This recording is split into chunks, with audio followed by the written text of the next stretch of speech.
When we created that mandate for VC and for innovation, it was really to correct a market failure. I was really appointed at the time when digital was super important, was making a lot of changes, substantial changes in the way we produce, in the way we work, in the way we live, etc. And so it was really a very interesting moment to be in charge of policy at the time. So I created the whole, French tech initiative, which was to put some light on all the startups of the ecosystem. I know that it made a difference because Bonjour, Billion Dollar Besties. Welcome to another inspiring episode of Billion Dollar Moves, where we spotlight the stories of unicorn founders and funders shaping industries and economies across the globe. Today, we're thrilled to be coming to you from Paris, where we welcome Fleur Pellerin, a trailblazer who embodies resilience, innovation, and cross-cultural impact. From her roots as an adopted child in Korea to becoming a pivotal force in France's digital transformation as government minister, Fleur has broken barriers at every step.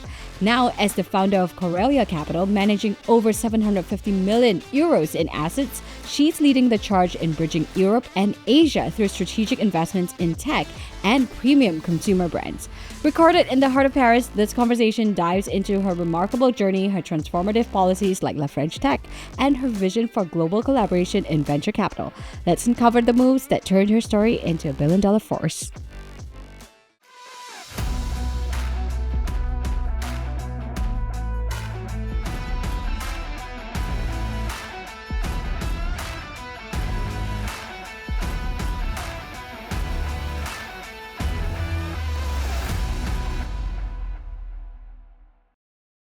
Bonjour, Madame Fleur. Thank you so much for taking the time. When I saw you on stage and we only had a short time because we had other panelists, I insisted that we needed some time together to tell your amazing story. Adopted as a child from Korea, now in beautiful Paris, building one of the largest funds here, hopefully largest in Europe and most impactful. But let us begin with rapid fire questions to get to know the Fleur behind the scenes. Money or power? power, Fame or fortune? fortune. Fill in the blank. Success is? Success is a journey, Failure is? necessary. Not investment advice, but favorite investing hack or tip. The team is what counts more. What kind of leaders do you hire? Talking about team. I need to hire people with whom I could spend some holidays. So I need to really not be friends with them, but really feel a lot of connections also from a social and interpersonal point of view. I need to feel, almost at home when I'm at work. Earliest childhood memory that you still remember, which has been fundamental to your journey. It's not one memory, but it's probably some teachers that I got when I was in primary school, and teachers who showed me what it was to be curious intellectually and who gave me the taste for reading, literature, this kind of thing. So that's very important for me. What is something someone said to you when you were a child that you still remember today? I think my mother was always repeating very popular, say where there is a wish, there is a will, these kind of things. So I think this, got into my brain, but I'm not sure I really trusted that. But talking about that, if there's a wish, there's a way. You did say that you didn't expect to end up as a minister, and yet you did. An adopted child of Korea. Tell us a little bit about, this childhood and how you ended up as a minister. Something that is possible in France, and I'm not sure it's, very common, but it can happen in France that when you go to the, public school, the school that is really funded by the government, you can really access top positions if you climb your way through, through this higher education system. We have this Grandes Écoles, which is the equivalent of Ivy League in France. Even though you don't come from a very privileged background, this can give you access to top social positions. And I think that's what happened to me. So I was adopted to a French family, very young, so I don't have any memories from my childhood in another country. And my family was very loving. My parents were not very educated, so they had actually my father went to university, but my mother, she didn't have the equivalent of A levels. But I think she was really keen to give me the conviction that being independent for a woman is very important. And independent meaning financially independent. So you need to have a good job.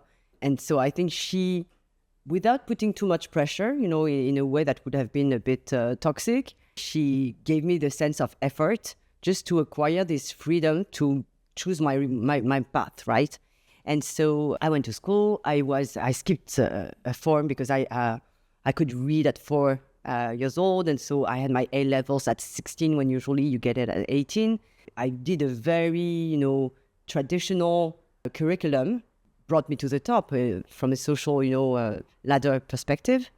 It's, I think, an inspiring story. That's why it created so much attention in Korea when I was appointed as a minister. I've heard that you tell the story that your mom actually financed your father's studies as well, right? She had a very, humble position. She was an assistant, basically. She had to work because, it was the only one having revenues. But my father was a student until maybe 20 because he was a doctor in physics. So he continued studying until maybe 27, 28, so quite late. And so during that time, my mother was paying, for the rent, etc. She stopped working when she got kids, me and my sister.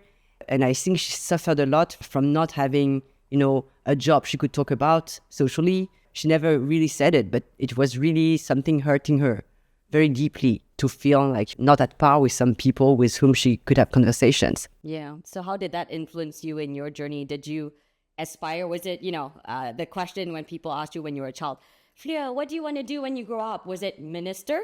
Absolutely not. I had no clue whatsoever. I had a sort of conception of what people expected from me. And this I didn't realize at the time, but maybe because I was adopted, I felt that somehow I really had to please everyone and to do exactly, the right things. And so probably the fact that I went, to business school, to study political science, to this very, prominent school in France called ENA that trains the high civil servants. It's really a very classical but very prestigious curriculum. In my head, it was like, okay, if I do that, my parents will be pleased. So I think this influenced me in the way that, I really kept on the good tracks, the right tracks. But I always felt that, pleasure is super important in life. So I really like to enjoy, I like to laugh, I like social gatherings. I studied hard, but maybe I was expecting to have more freedom somehow. So how did you land in government, I guess, in terms of after business school and all of that? Yeah, it's a strange coincidence because I was always interested in politics. I always had a sympathy for the Socialist Party. So I did some campaigns in 2002, 2007, 2012. So the first two, the Socialist Party didn't win the presidential campaigns. And the third one, at the time, I had really an official position. The first and second time, I was more working in the shadow, like all these young people who produce notes, studies, etc. The last time I was really a spokesperson for the candidates. So I was identified as someone who started to get an expertise on digital topics. And so when Hollande was elected, then I was asked to join the government. And it's totally crazy because, my mother's mother, she was a cleaning lady. So she was watching me on television. And for her, it was absolutely, unimaginable to see someone from her family, getting so high in the social ladder, coming from where we came from. Really, I'm very thankful to the country for having given me this opportunity. You've had not only one position, you've had multiple positions in government, and digital was very strong in your portfolio. Tell us a little bit about some of the impact that you were looking to make in your time in government, and were you able to see some of that come through in your time? Yeah, so it's very frustrating because the political cycle is quite short. When you start a public policy, sometimes it takes like 10 years to produce some impact. But in my case, when I was in charge of digital, I think not a lot of people would be able to name a minister for digital before I was appointed. I was really appointed at the time when digital was super important, was making a lot of changes, substantial changes in the way we produce, in the way we work, in the way we live, etc. And so it was really a very interesting moment to be in charge of policy at the time, because I could really make a difference. And my other chance was that my bosses, so the president and the prime minister at the time, they had not a great digital, acculturation, not really tech savvy. And so I could really write on a blank page my roadmap, what I wanted to do. So I was let quite free to decide what my priorities would be. So I created the whole, French tech initiative, which was to put some light on all the startups of the ecosystem. I created a very favorable tax and financing environment. created regulations for crowdfunding, for corporate venture. I did a lot of both hard law and also working on the ecosystem. I know that it made a difference because first, everybody is talking about French tech all the time now. And also a lot of people tell me now, thank you for this, thank you for that. And that's the best, reward that you can have as a politician. Absolutely. Let's talk a little bit about the policies. Of course, we have a global audience. Actually, I was sharing with you, even in America, La French Tech is something that rings off the ear and we recognize that name. So you've definitely built that brand here. Let's say top 3 things that you thought this is what's going to change the ecosystem and to get it to where it has today. It's very difficult to name only 3 because when you build an ecosystem, it's not one decision that you make or one measure that you take. If I had 2, I would say launching the Station F project, because Station F is this big incubator that can, host 1,000 startups that we created in the 13th arrondissement in Paris. And I think it was very important at the time to have a flagship place. So, of course, it's a public-private initiative. It was mostly funded by the private sector. But, it was really a government-led initiative. And it was very important to have somewhere where you could showcase, all this innovation in France. So now when you have big delegations coming from anywhere in the world, they go and visit Station F. So I felt that it was very important to have this flagship place. It's a bit of communication, but I felt it was very important. Second, probably the work that we did on the tax and regulatory environment that is very, very favorable to investment and entrepreneurship, creating your business, reinvesting your capital gains into new companies. So I think that was also very important.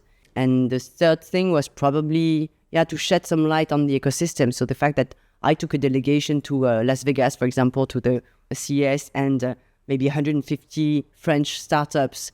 For the first time, it created a lot of media attention in the Anglo-Saxon press, which, sometimes is not very nice to, very tender with the French, with France. There was a lot of French bashing at the time on the business environment. But this time, it was quite impressive. And then there were some good news and good reports in the Anglo-Saxon press on the French, innovation ecosystem, which was really great. Yeah, so a lot of communications, a lot of strategic, flagship branding. I think that's what I'm hearing from you.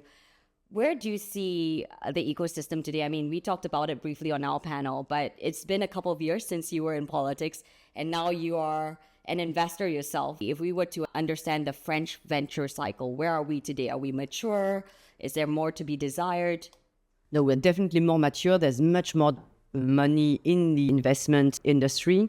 I should have mentioned in the top 3, that we created this public bank, which is a sort of sovereign fund that can also invest directly or in fund of funds. And that bank played a very, very critical and decisive role in structuring both the VC industry and in also nurturing and supporting the tech ecosystem. So this bank, Bpifrance, played a very major role in the development of our tech ecosystem. And I think now, almost 15 years later, money is less of an issue, has been a bit commoditized, but I think now we stay with a very big issue, which is the exit opportunities. We still lack a very deep and very dynamic stock market for tech companies, and we still lack very big companies, very big corporates who could make acquisitions in billions. This is something that lacks a bit in Europe. So Bpifrance, we had Anne-Germaine join us, and of course, we know that they deploy something like $1 billion every year in tech and VC. That includes fund of funds. Because I think this has been a conversation with a lot of different countries. Do you think there's a time limit for government to play a role in which then, once the ecosystem achieves a certain status, government should no longer be putting public money into high risk? Yes, absolutely, because when we created this mandate for this bank, they can also take shares in big listed CAC 40 companies or companies that are in distressed situations. So they have a lot of different mandates. But so when we created that mandate for VC and for innovation, it was really to correct a market failure.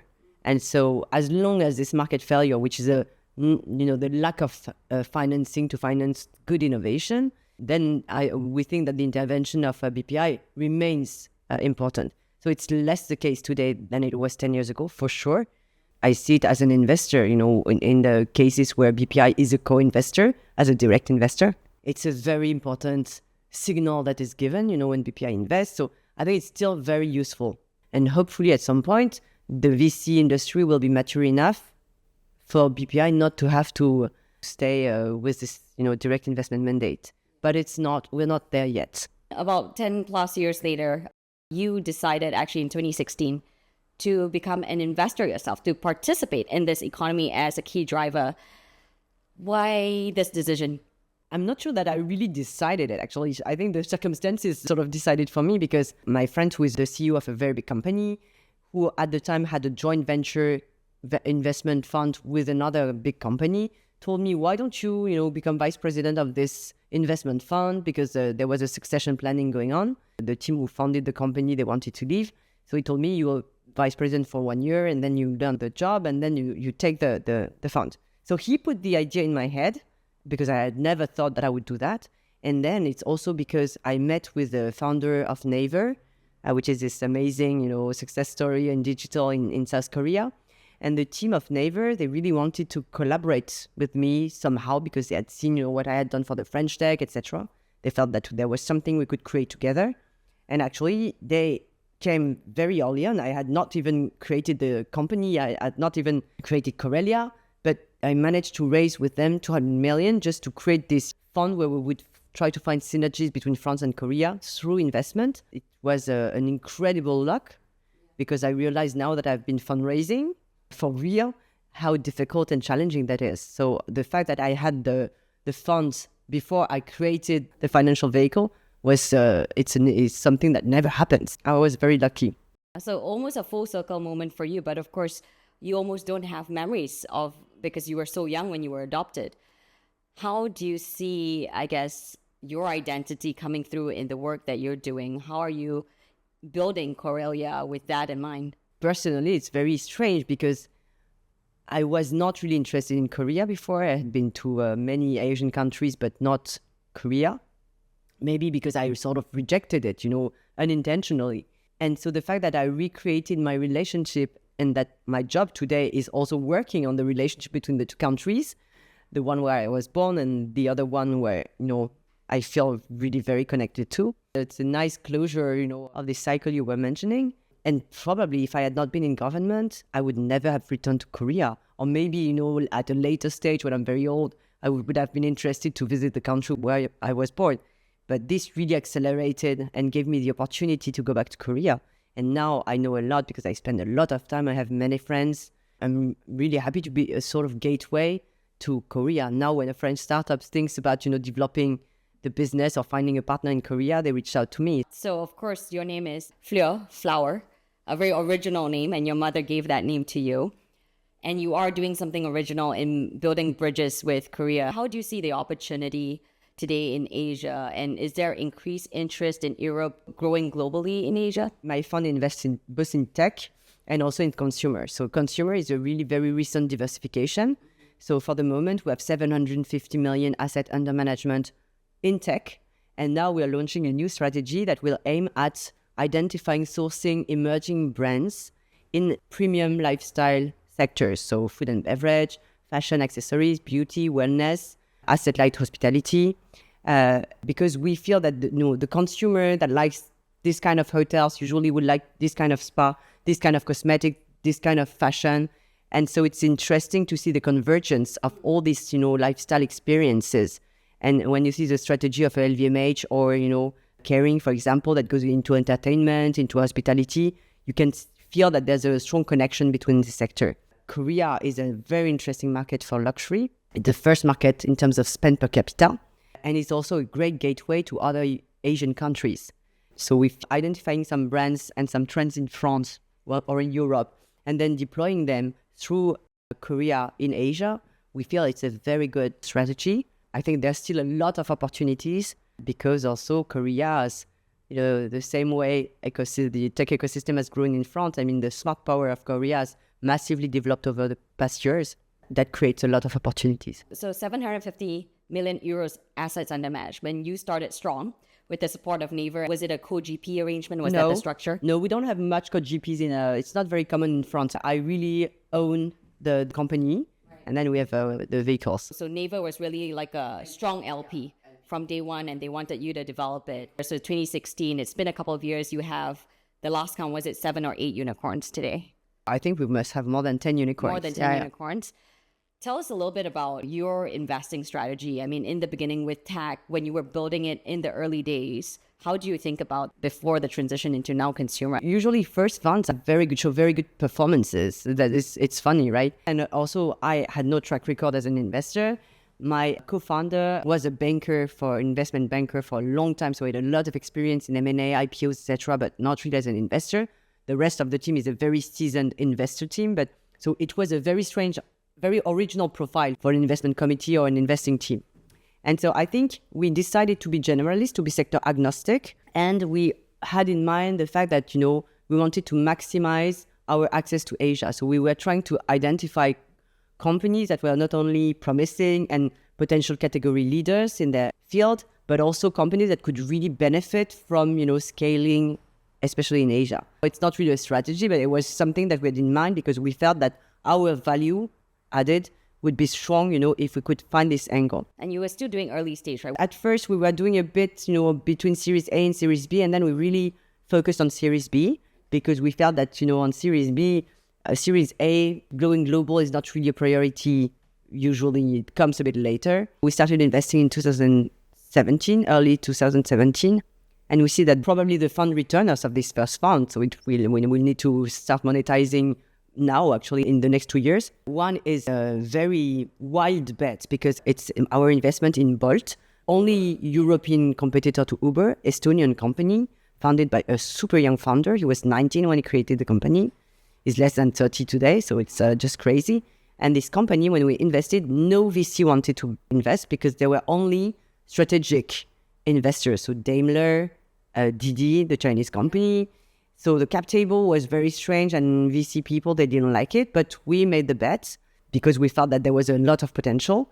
And at the time, so the valuation of the company was probably 700 million. The last round, I think last year, was at 7 billion. And now all the big VC, US VC came now and joined the cap table. But we will probably IPO this company at 10 to 12 billion. So we'll make a lot of, and it's a big line in the portfolio. So this one is probably going to be a fund returner.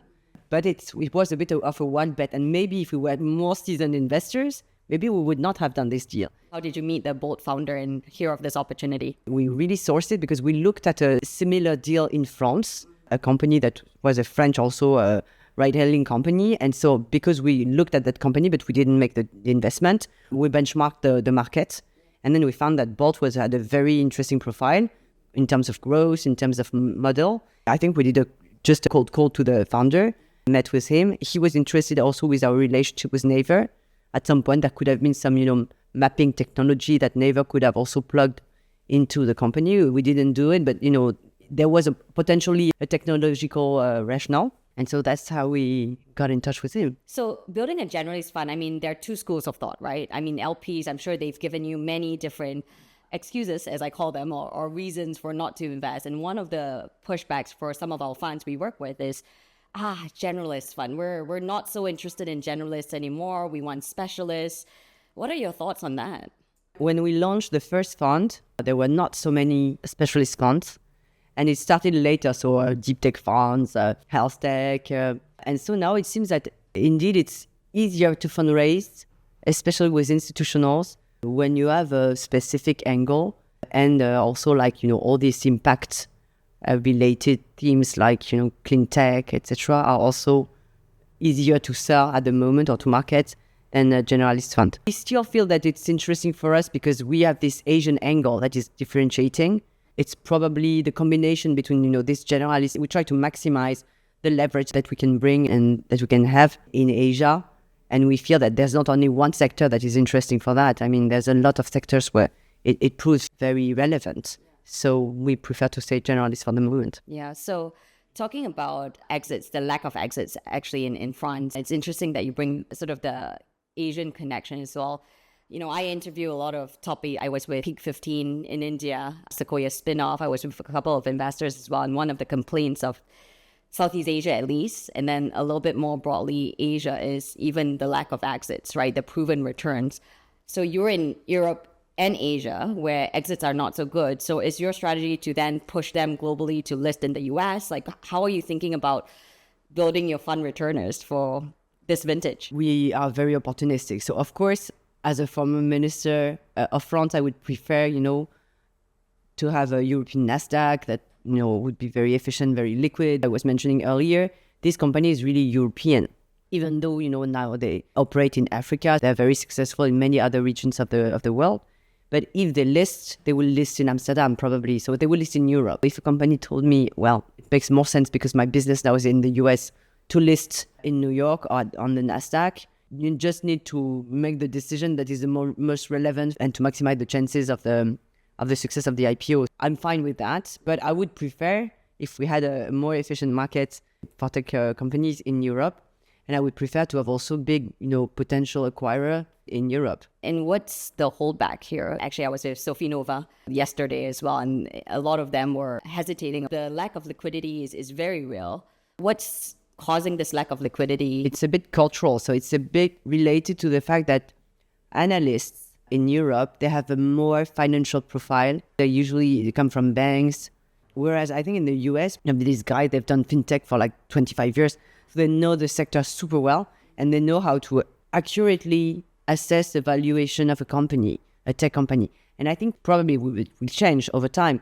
But we lack a bit this culture of, people who are very, very good specialists of like one vertical, one sector, the fintech, health tech or whatever, and who can really, provide a good analysis of the valuation. Also, maybe a more educated financial market where there's more transactions and more liquidity in the US. So I think the combination of these two things explains partially this lack of interest. It's interesting. I know one of your LPs is from one of the large families here. How is the French family office scene in supporting tech? Are they as forward-thinking in their investment strategy these days? I would say it's really starting, interestingly. So it's always very discreet. Most of the family offices, they don't even publish their portfolio, or sometimes it's very secret. So it's not easy to know where they are invested. But you can see now recently very interesting initiatives from, for example, the family office of Galeries Lafayette. Motier Ventures has been super, super dynamic. They've done a lot of investment in AI, in Gen AI. They were created maybe 4 or 5 years ago, and they did like 80 investments. Quite impressive.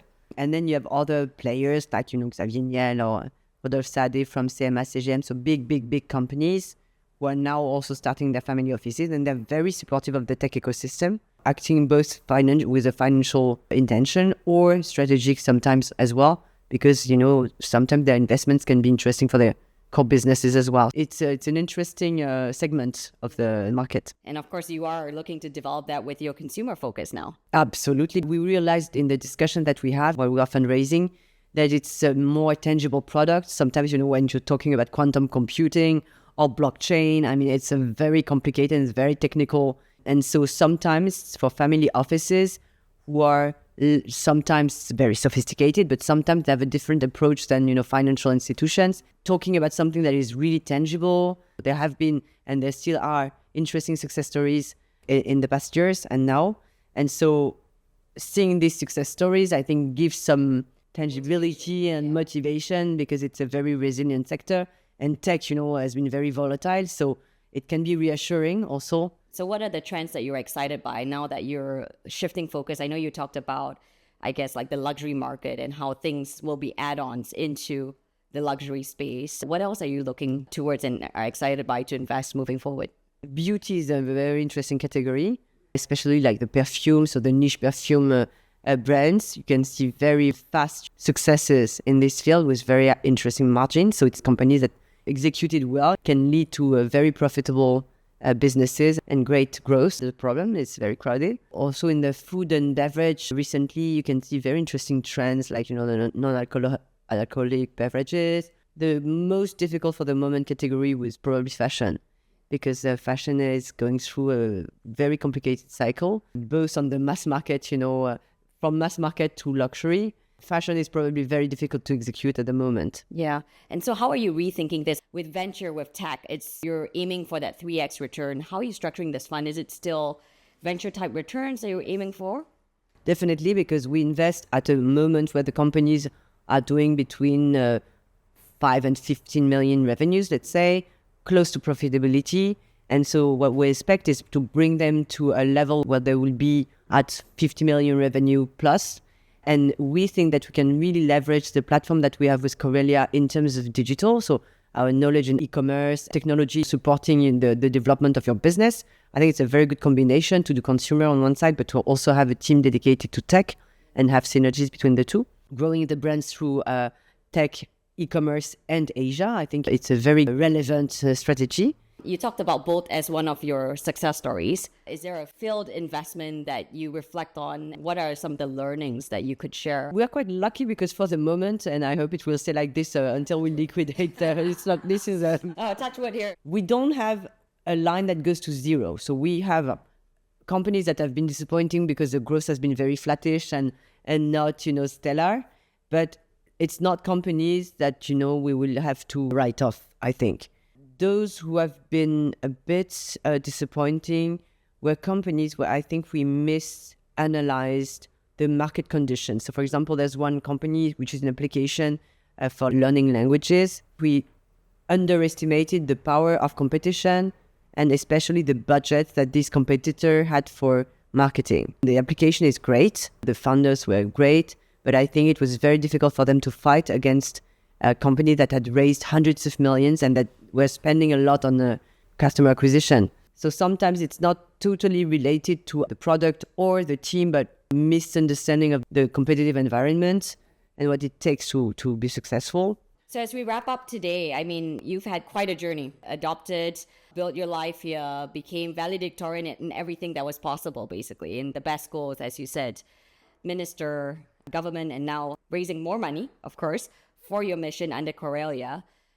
What are, I guess, the most important lessons that you've learned yourself that you wish your daughter, who's big now, to learn as well and to apply in her life?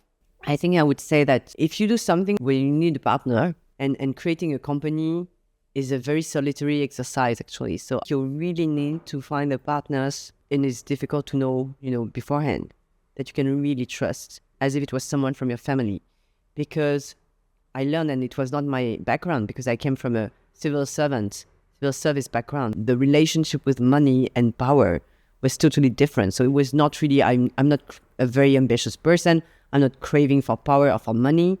And so I arrived in an environment where the relationship to both power and money is not, what I was used to in the professional environment I was before. Even though politics, you could, it's a paramount power game. But I would say that, the best advice, but it's not really advice because I'm not giving a secret sauce to succeed, is really to not make mistakes on the partner that you choose, because so many adventures fail because you cannot get along or you cannot trust. So what are 3 questions that you would ask, knowing what you know now, that's the most important to ask a partner before? It's really feeling, probably in moments of hardship, how far you can trust you and rely on that person. So it's not a question, it's not an Excel sheet. It's really something that you feel with your guts.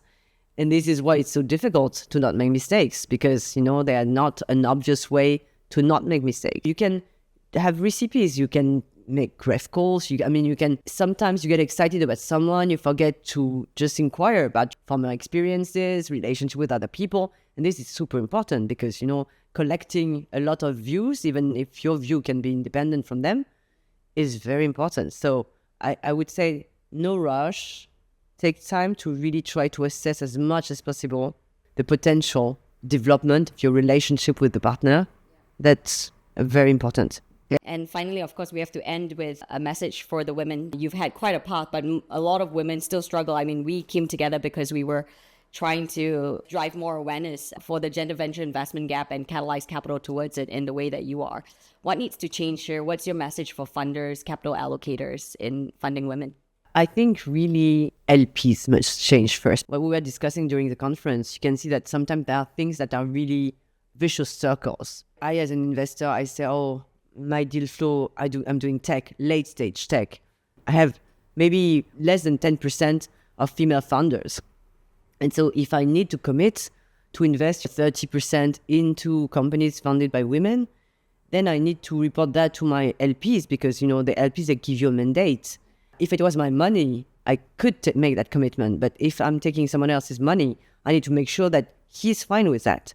And actually, you find out that some investors are not fine with that. They just want financial returns, If they doubt that you can guarantee the financial returns while doing some positive discrimination, then it will be very difficult for you to raise money.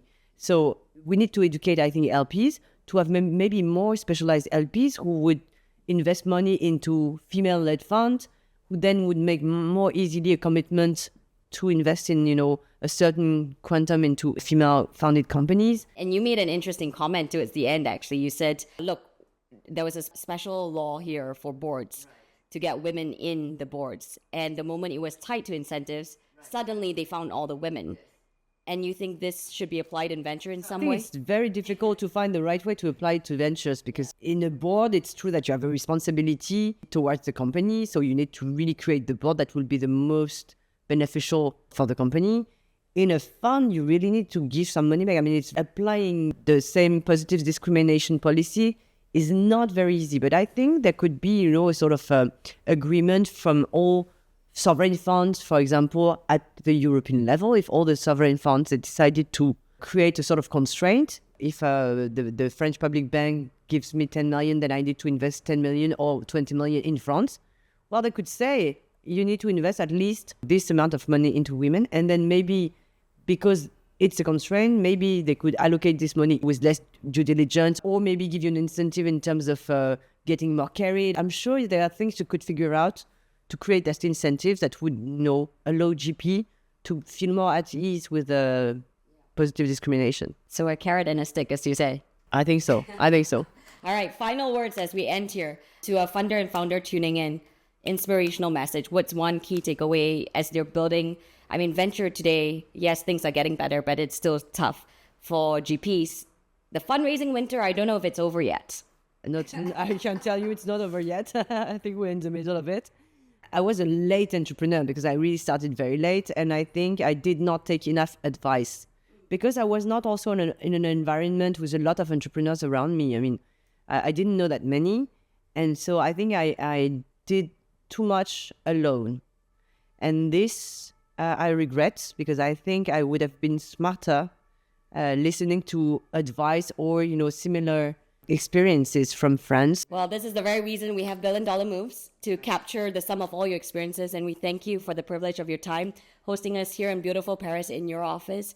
Fleur, keep making $1 Billion Moves, and we're excited to see how Korelya expands and your impact. Thank you very much. Thank you. Thank you. All right, I'll give you a high five for all the work you've done, girl. And thanks so much for tuning in this week. You can subscribe wherever you get your podcasts and follow our socials on Sarah Chen Global to get the latest on the show. It would really help me out too if you enjoyed this to rate and review our show on Apple Podcasts and share your favorite episodes with a friend. I'm Sarah Chen-Spellings, and you've been listening to $1 Billion Moves.